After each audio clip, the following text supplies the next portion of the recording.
تو ان شہزادوں اور امیروں کو ان اضلاع کا 1 سال کا محصول انعام میں دے دیجئے، لیکن زمین اور رعایا کو ایک دوسرے سے الگ نہ کیجئے۔ اس کی رائے تو مان لی گئی، لیکن اس سے اس کے دشمنوں میں اور اضافہ ہو گیا۔ جب اس نے ایک ملزم کے لیے فیصلہ کیا جس نے ایک پجاری کو قتل کیا تھا، تو عقدائی کے صبر کا پیمانہ لبریز ہو گیا اور اس نے حکم دیا کہ یہ لیوچت سائی کو قید کر لیا جائے۔ لیکن چند ہی دن میں اسے اپنا وزیر اتنا یاد آنے لگا کہ اس نے اس کی رہائی کا حکم صادر کیا، لیکن یہ لیوچت سائی قید سے باہر نہ نکلا۔ اس نے عقدائی کو کہلا بھیجا، آپ نے مجھے اپنا وزیر بنایا، پھر آپ نے مجھے قید کروایا جس کے معنی یہ ہیں کہ میں مجرم تھا، پھر آپ نے مجھے رہا کیا جس کے معنی ہے میں بے گناہ ہوں، مگر اب میں سلطنت کا کاروبار کیسے انجام دوں؟ خاقان نے قاصد کے ہاتھ جواب میں کہلا بھیجا، دن بھر میں میری زبان سے بھولے سے ہزاروں باتیں نکل جاتی ہیں، میں کس کس کا الزام اپنے سر لوں؟ مگر واقعہ یہ ہے کہ تم بے گناہ ہو، اس لیے تمہیں اپنے عہدے پر بحال کیا جاتا ہے۔ سن 1235 کے موسم بہار میں، جو مغلوں کی جنتری کے لحاظ سے بکری کا سال تھا، عقدائی نے قرولتائی طلب کی تاکہ قراقرم کے محل کی تیاری اور آبادی کی تقریب میں ضیافت کی جائے، اور پہلی شام کی ضیافت میں سب سے پہلے اس نے یہ لیوچت سائی کا جام صحت تجویز کیا۔ کہنے لگا، دیکھو تو صحیح، یہاں میرے پاس بیٹھے بیٹھے یہ شخص دور دور سے میرے لیے سونے اور جواہر کے خزانے کھینچ منگاتا ہے۔ ناظرین، آگے بڑھنے سے پہلے کامنٹ سیکشن میں ہمیں اپنی آراء سے ضرور آگاہ کیجیے گا کہ آپ کو ہماری یہ سیریز کیسی لگ رہی ہے۔ آئندہ آنے والی اقساط سے باخبر رہنے کے لیے ہمارے چینل کو سبسکرائب کر لیں اور ساتھ موجود بیل آئیکن کو ضرور کلک کر لیں۔ شکریہ۔ آج تک کسی شہریار کو ایسا وزیر کہاں ملا ہے، اور اس نے یہ لیوچت سائی کو خطا کا حاکم اعلیٰ مقرر کیا۔ اس موقع پر عقدائی کا دل گرم تھا۔ اس کے پہلو میں بائیں جانب بڑی شان و شوکت سے اس کی بیوی بیٹھی تھی، اور شراب نوشی کے طویل ایوان میں اس کے ہزاروں عزیز اس کے سامنے بیٹھے تھے۔ چمکتے ہوئے گھوڑے اور ہاتھیوں کے منہ سے شراب اور گھوڑیوں کے دودھ سے چاندی کے خم بھرے جا رہے تھے۔ سارے کے سارے نیلے رنگ کے کپڑے پہنے تھے، جو آسمان کا رنگ سمجھا جاتا ہے۔ جب اس نے پینے کے لیے جام اٹھایا تو مغنیوں کی صف نے راگ چھیڑا۔ عقدائی نے ایران سے پہلوان بلوائے تھے۔ ارمغان سے 3 پہلوان آئے تھے، جن میں سے ایک پیلا نامی ایسا تھا جس پر عقدائی کی نظر پڑی۔ یہ حد سے زیادہ تنومند تھا۔ عقدائی نے شرط لگائی کہ پیلا دشت کے ہر پہلوان کو ہرا دے گا، اور وہ یہ شرط جیت گیا کیونکہ پیلا نے ایک فوجی سورما کی پسلیاں چور چور کر دیں۔ عقدائی نے خوش ہو کے پیلا کو ایک بڑی خوبصورت کنیز انعام میں دے دی۔ اس طرح دوسری قلولتائی کے شامیانے میں کئی نئی صورتیں نظر آ رہی تھیں۔ کاروانوں کے سوداگر، جنہیں قراقرم کی مٹی کی فصیلوں میں دنیا بھر کی دولت سمیٹ آئی ہے۔ منچلے لاما، جو تبت سے نئے خانہ بدوش شہنشاہ کی صورت دیکھنے آئے تھے۔ چالاک اور ذہین لوگ، جو ان مغل وحشیوں کی سادگی سے فائدہ اٹھانے کی فکر میں تھے۔ اب لوگ عقدائی کے سامنے بڑی چرب زبانی دکھانے لگے تھے، لیکن چتسائی اور یلواج کی وجہ سے اس کا تحفظ ہو جاتا، اور وہ خود اتنا ذہین تھا کہ اسے جو فریب دینا چاہتا خود فریب کھا جاتا۔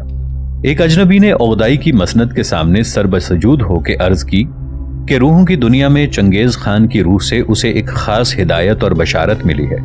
وہ جانتا تھا کہ مغل اپنے مورث اعلیٰ کے ہر حکم کے آگے سر جھکا دیں گے۔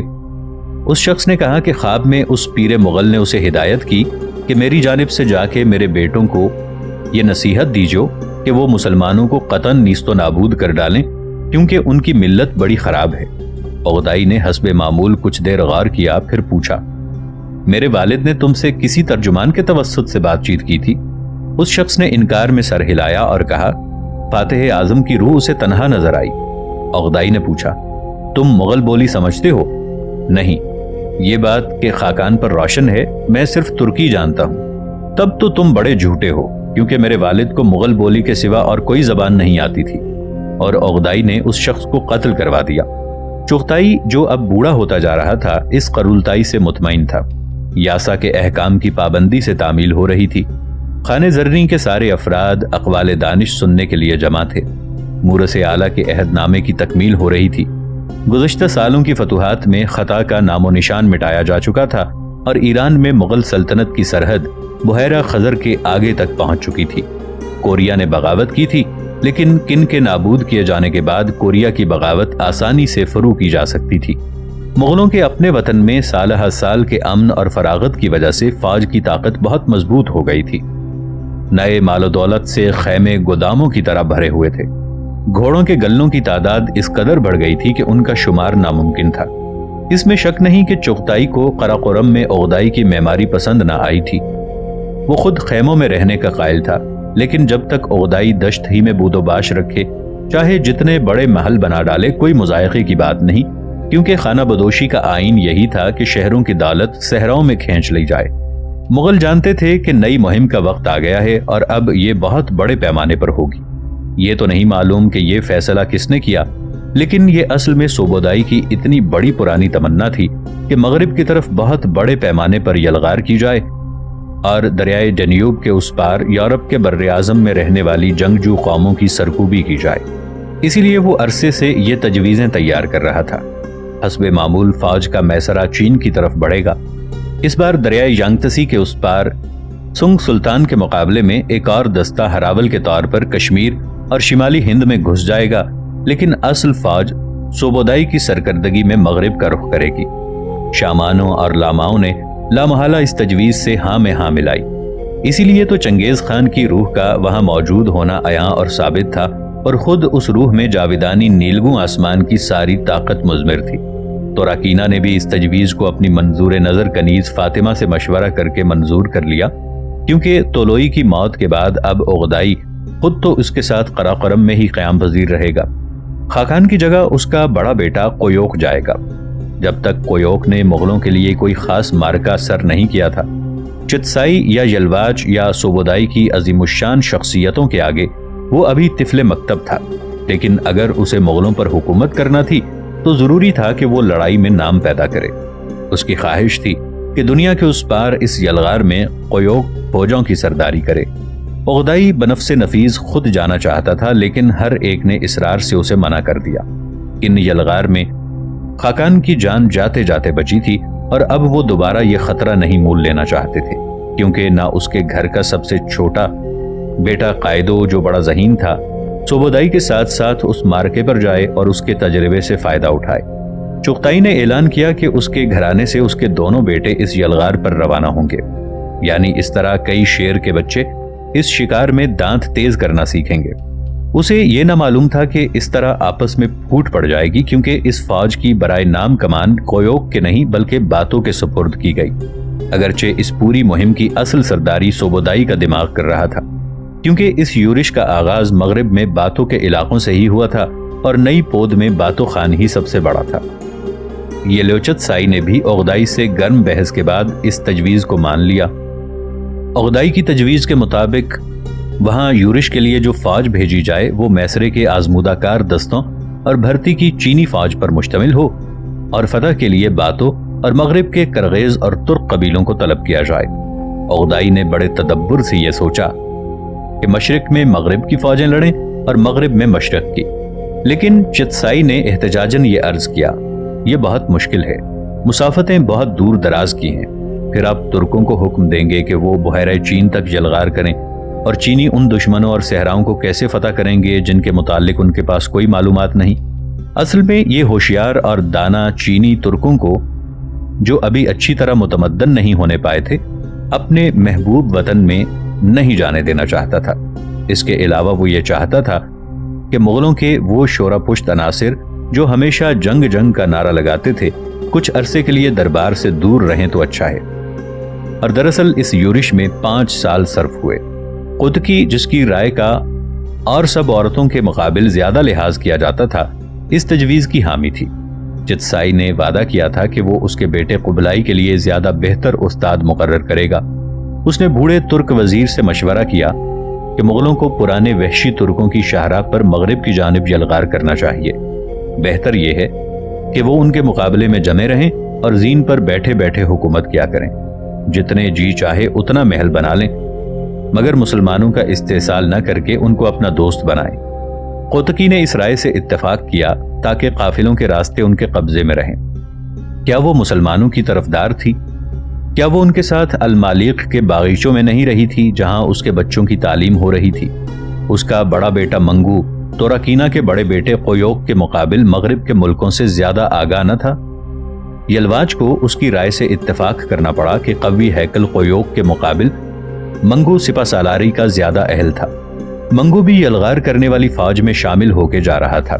اس طرح سیور کوتکی نے چینی اور ترک دونوں مہموں میں اپنے ایک ایک لڑکے کو پیش رکھا، کیونکہ اپنے دوسرے بیٹے قبلائی کو اس نے مہم پر بھیج دیا تھا اور اسے یہ کہہ کر روک لیا کہ خاندان کے علاؤ کو روشن رکھنے کے لیے اور نوجوان طالب علموں کے ساتھ تعلیم کے لیے تمہارا یہیں رہنا ضروری ہے۔ قبلائی بڑا تیز نظر اور تاباں خاموش تھا۔ اس نے حجت نہ کی۔ قبلائی سچین اب جوان ہو چکا تھا۔ اس کی پہلی شادی ہو چکی تھی۔ اس کی بیوی شہزادی جاموئی بوٹے سے قد کی بڑی حلیم الطبع لڑکی تھی۔ اس کا تعلق کونکرات قبیلے سے تھا، جس کا حسن و جمال مشہور تھا اور جس میں اور خطائیوں میں آپس میں اکثر شادی بیاہ ہوتا تھا۔ سیور کوتکی جانتی تھی کہ جاموئی خانے کے رسم و رواج سے خوب واقف ہے۔ وہ چینیوں کی طرح نہ پردہ نشین تھی، نہ اپنے پیر چھوٹے کرنے کے لیے تنگ جوتے پہنتی تھی، لیکن اپنے گالوں پر سرخی لگاتی تھی اور اپنے خوشبودار عرق سے غرارہ کرتی تھی تاکہ اپنے شوہر کو بھلی لگے۔ قبلائی اب یورت یعنی خیمے میں نہیں رہتا تھا۔ اس کا مکان سیدار کی لکڑی کا بنا ہوا تھا۔ چینی یامن کی طرح اس کا فرش پیچی کاری کا تھا۔ دروازے پر لکڑی کا ایک پردہ تھا کہ شیاطین گھسنے نہ پائیں۔ اس دروازے پر ایک ایسا شخص وارد ہوا جسے قبلائی نے پہلے کبھی نہ دیکھا تھا۔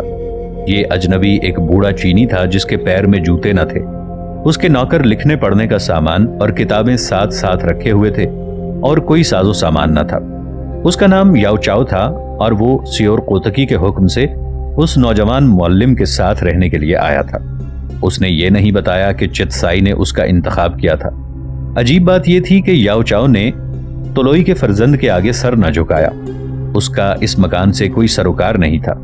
اس کی انسانیت اس مکان میں آباد تھی۔ اس نے مسکرا کے یہ بات مان لی کہ اس کا کام یہ ہے کہ وہ غریبوں کے لیے لکھے، لیکن اور لوگ یاو چاؤ کو لنیا یا شمس العلماء کہتے تھے۔ اس نے جلد ہی قبلائی سے کہا، ضروری ہے کہ آپ حکومت کے نظم و نسق کے طریقے سیکھیں۔ مغل جس کی طبیعت میں ظرافت تھی ہنس کے کہنے لگا، میں یوں بھی کام چلا سکتا ہوں۔ یاو چاؤ کو اس رائے سے اتفاق نہ تھا۔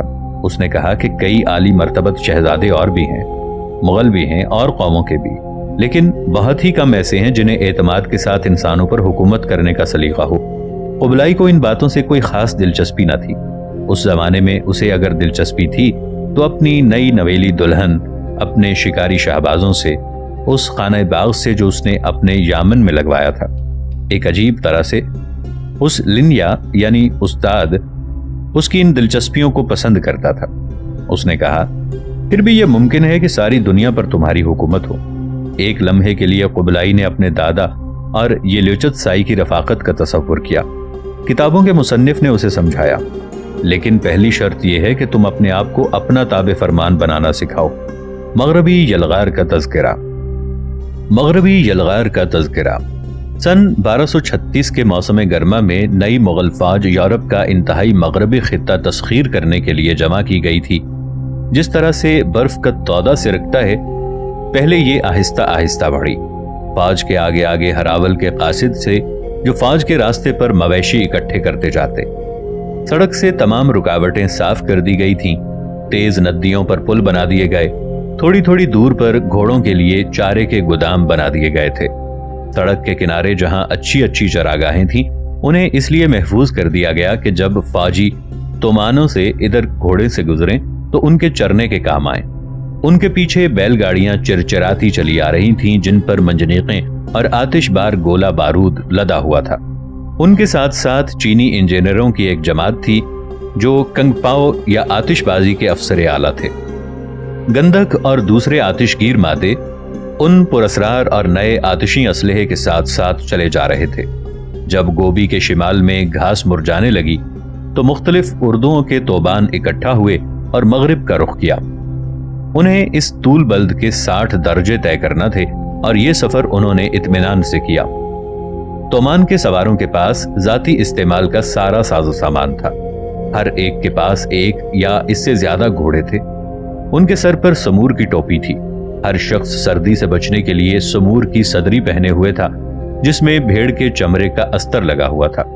گھوڑوں کے ساتھ ساتھ کمندیں اور رسیاں تھیں۔ دلدل سے گزرنے میں یا چڑھائی پر یہ رسیاں گاڑیوں میں اوپر کھینچنے کے لیے باندھ دی جاتی۔ ہر سوار کے ساتھ جو کے تھیلے تھے۔